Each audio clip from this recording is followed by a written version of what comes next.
Overnight, Shanghai's housing market completely reversed. This floor plan, featuring 2 bathrooms, previously sold for over 4.21 million, and one owner listed it for 4.21 million a couple of days ago. Then, last night, he called me in the middle of the night saying he needed money urgently. He immediately reduced the price by $840,000, saving you the entire down payment. This year's housing price decline is completely different from last year's and the year before. This year is even more severe. While the drop isn't significant, the impact is big. Why? Because it's building on the declines of previous years. Previous declines only resulted in losses. Some people lost more, some less, but they were able to stop the losses in time.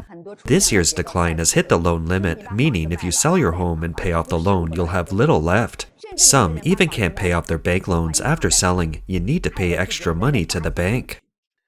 From now on, I'm no longer the owner of this place. I really don't have the ability to pay off all that debt. How am I supposed to live? I don't know how. I want to go to my hometown. A few years ago, the Shanghai real estate market was considered resilient to market downturns, leaving many people unable to afford a home due to high prices.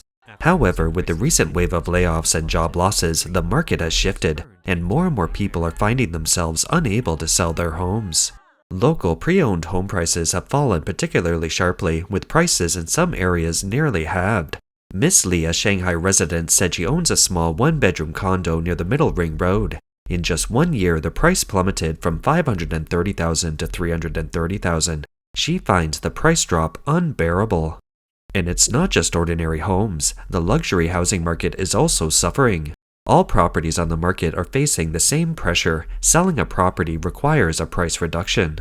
A blogger, Housing Sales, revealed that a Shanghai luxury home is now selling for just over $5.61 million, a drop of nearly half compared with its peak time. Many people assume luxury home prices won't drop, but when owners are desperate to sell, they often have to slash prices significantly, the blogger said. Is Minhang's housing prices plummeting so badly now?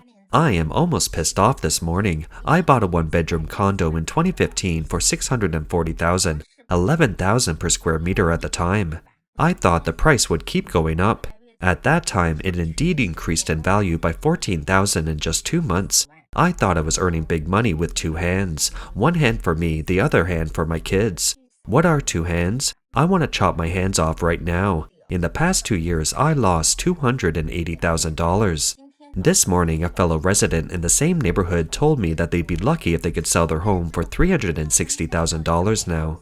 Is my community the only place in the Minhang district where prices have plummeted so much? Do you know how drastically housing prices have plummeted in Shanghai, the magic city? In many places, prices have plummeted by as much as 70%. Some owners are threatening to jump off their buildings. Take, for example, Kongjiang's second village in Yangpu district. Built in 1973, 52 years old, was selling for $12,000 per square meter at its peak. Now it's selling for $4,900, a 62% drop. With the decline of the school district housing market, the price of the Citizens' New Village in Huangpu district is even more dramatic. Built in 1965, 60 years old, it was selling for $45,000 per square meter at its peak 22 years ago. Now it's around $14,000. Our down payment has been wiped out. We originally bought a condo for $420,000, but our upstairs neighbor bought it for less than $280,000. We lost $140,000 in just 2 years. A few days ago, I posted a video saying our home had lost half of its down payment. Many netizens were saying that in Shanghai, the value of houses in our area had dropped by at least $140,000. I couldn't believe it, and I couldn't accept it. Based on the listing prices online, the drop wasn't that big. I finally had the nerve to ask my upstairs neighbor who had just bought and was still renovating for confirmation. Finally, I lost hope. We had the same floor plan, the same size, but they got it for less than $280,000. Honestly, that conversation really chilled me to the bone. Shanghai housing prices simply can't fall any further. If so, the hard work of many families over the past few years will be wiped out. This is especially true for those who bought homes in 2018 and 2019. Their down payments have essentially been wiped out. Houses that cost $700,000 or $800,000 back then are now selling for just over $420,000. It might not even cover their bank loan repayments. Earning money is tough these days. If housing prices continue to fall, what will those early home buyers do? If Shanghai housing prices continue to fall at this rate, many families can't afford the trend. I'm not trying to create anxiety here. This is the reality in Shanghai. Anyone who's ever bought a home knows that in today's market, turning money into a home is incredibly easy. When you go house hunting, it's a bit like an emperor choosing a concubine. You can pick whatever you want. But if you want to turn a home into cash, it's incredibly difficult. You won't be able to sell it without painful effort. Shanghai housing prices are dropping miserably. Some pre-owned homes have been halved and some haven't sold for 6 months. Even new homes are completely cold. This market confuses not only those with needs, but even those who have lived in Shanghai their whole lives. Some say Shanghai is experiencing the most severe price drops, and no one dares to deny. I can't survive anymore. How am I supposed to pay back a 3.68 million yuan loan? Stripped naked today for you all to see. In October, I defaulted on a mortgage for my home in Chengdu, which was valued at tens of millions. Now, I'm in debt by 530,000. I'm on the credit blacklist, and all my credit cards and small loans are overdue. A Shanghai netizen said she witnessed 5 friends fall back into poverty. One friend received over 560,000 in compensation for relocating from his previous homeland, and he purchased a condo in the suburbs with full payment. The condo remains rotten-tailed to this day. That is, the compensation money just stayed in his pocket for a minute and he keeps nothing. A second friend opens a restaurant with partners, each of whom invested over $140,000. Their daily sales are less than $140, and after deducting rent, utilities, and labor, they must draw on their savings year-round. A third friend, after drinking a bit, lent a childhood friend $110,000 for emergency relief. The friend's investment failed and his company has been bankrupt for years. He still hasn't gotten his money back and is still fighting a lawsuit. A fourth friend is truly loyal and can't stand being praised. He becomes livid in a few words of praise. He ended up guaranteeing over $420,000 for an old classmate who then ran away with the money, leaving him the victim. A fifth friend is a teacher who lives a frugal life, investing all his earnings in the stock market. His family still lives in a shabby one-bedroom apartment of just over 30 square meters.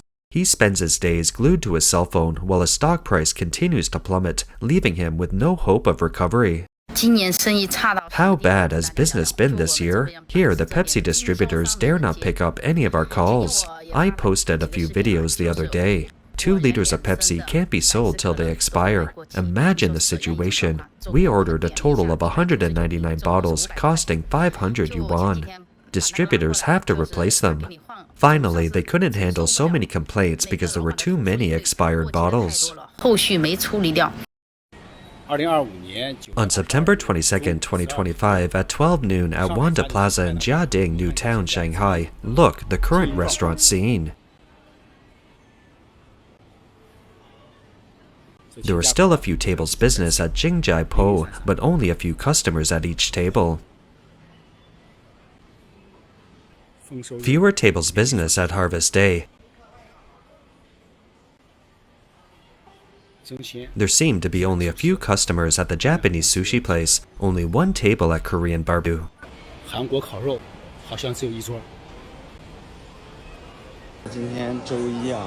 It's Monday after 6 p.m.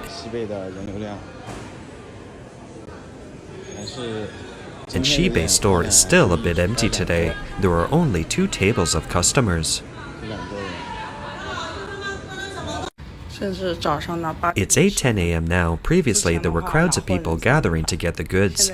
Now, look around. Can you see a single person?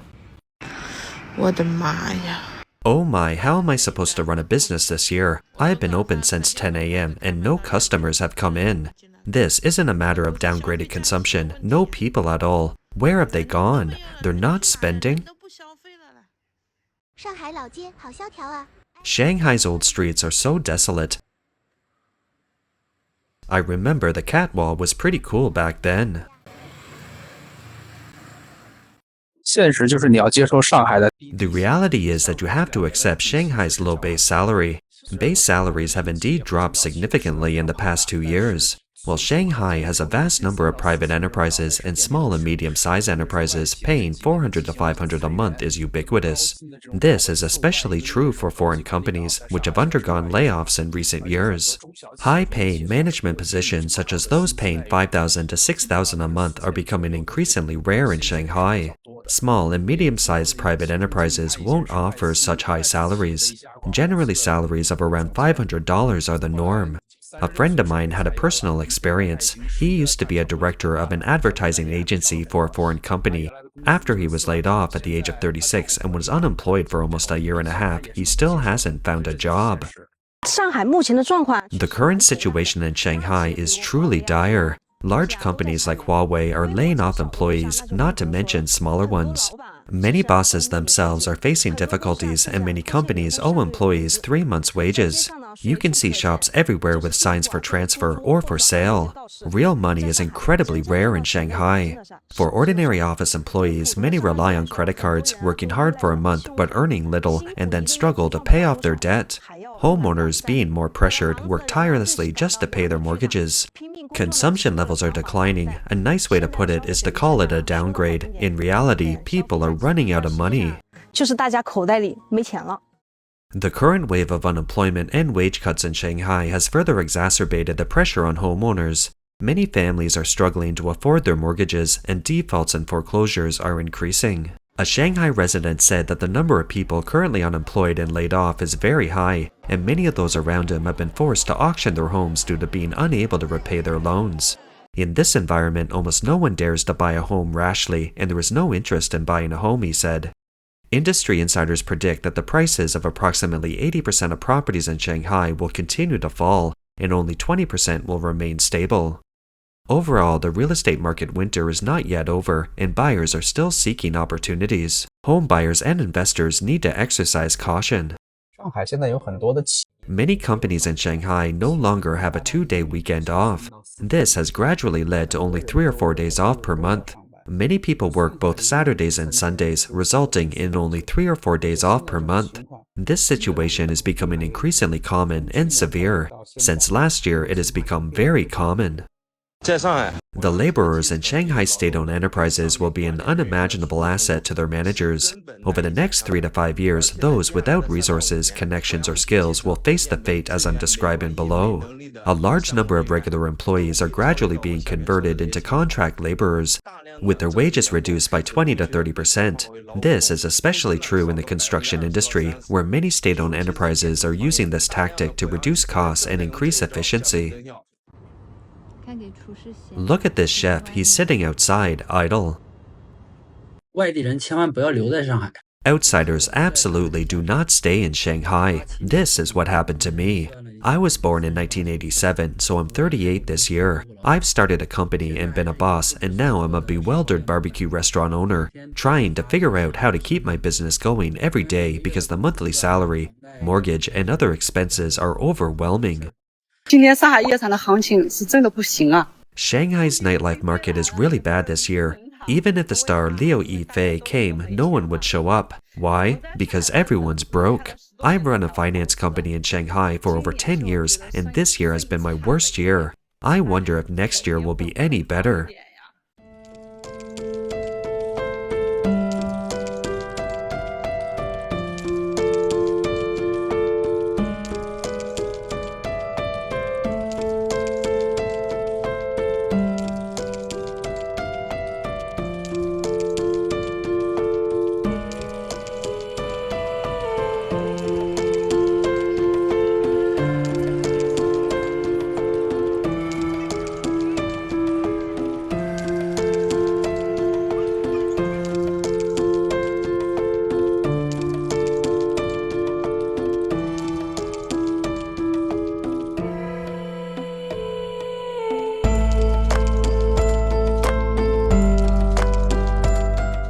That's all for today. If you enjoy our content, please give us a thumbs up, subscribe, leave a comment, and share it with a friend. We appreciate your support, and we'll see you next time.